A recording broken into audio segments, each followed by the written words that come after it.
Welcome to Not Milk Never Milk. Subscribe if you're lactose intolerant.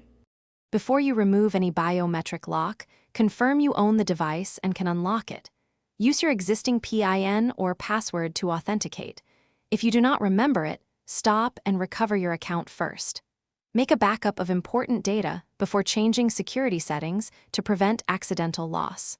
Note that many phones require your PIN or passcode to delete fingerprints.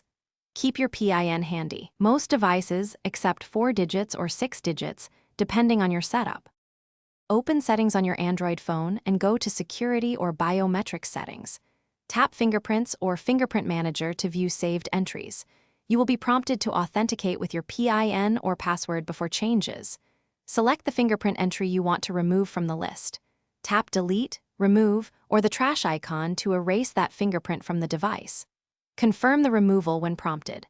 After deletion, test unlocking with your PIN, password, or alternate method to ensure access remains. On an iPhone, open Settings and tap Touch ID and Passcode or Face ID and Passcode. Enter your device passcode when prompted to access fingerprint management. Under Fingerprints, you will see saved entries labeled Finger 1, Finger 2, and so on, up to 5 fingerprints. Swipe left on a saved fingerprint and tap Delete to remove it immediately.